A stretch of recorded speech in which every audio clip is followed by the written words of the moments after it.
こんにちは。隙間のリリーです。目で読むためのハワイ語ミニ講座、よろしくお願いします。今日は、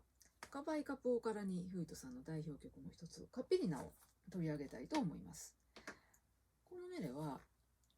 ラーエカバイという伝説がベースになっていて、そのワンシーンが切り取られている、その内容のメレなんですけれども、ということは、歌詞を読んでいく時も物語全体を意識しながら言葉を補っていく必要があるんですね。そのあたりをハワイ語の話も織り交ぜながらお話ししたいなと思います。まず1番の歌詞を見てみたいと思います。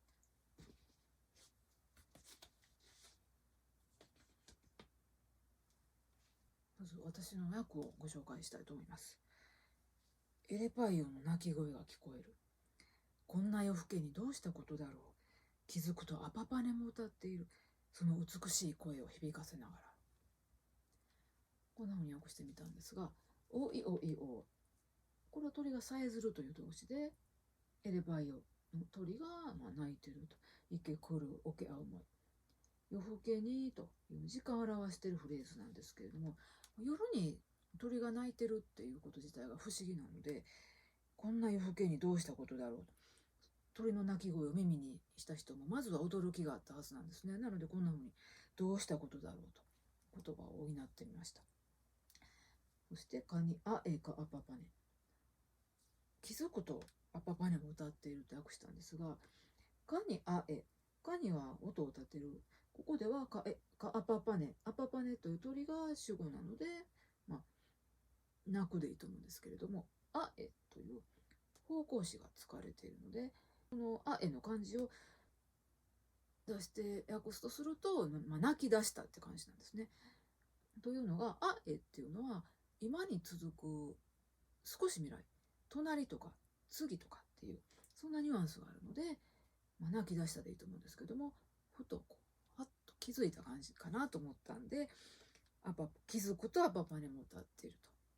と訳したんですけども、こんな風に鳥が、いろんな種類の鳥が順番に鳴いていって、鳴き始めて、そしていよいよライカバイが登場するっていう、そういうライカバイの、噂が語られるシーンがあって、それを耳にしたアイオヒコプアがライカバイのことを寝ても覚めても想像してですね、夢枕に彼女が立ったりとかして、そんな思いを募らせているアイオヒコプアのことが歌われているのがカピリナだと思うんですけども、そんな彼の思いが一番表現されているのが繰り返される不意のところです。歌詞を見てみたいと思います。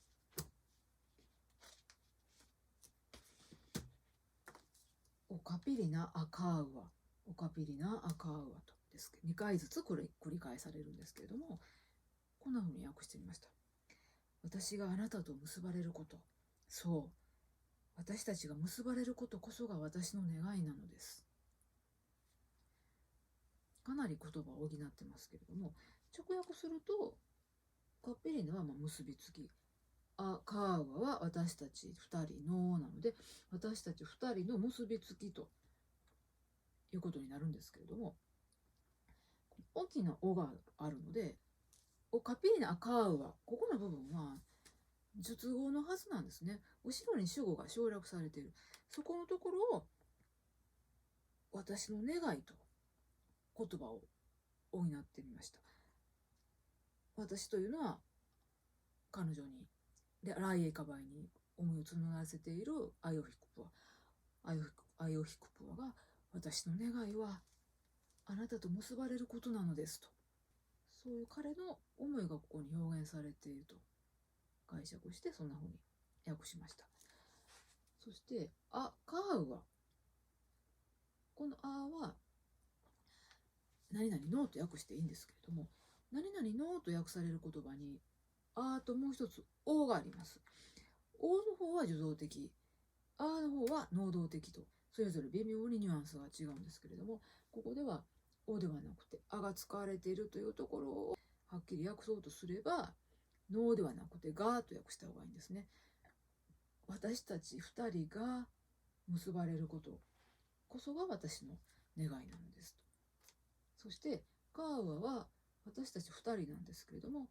相手を含む私たちなので、相手に誘いかけてるはずなんですね。なので、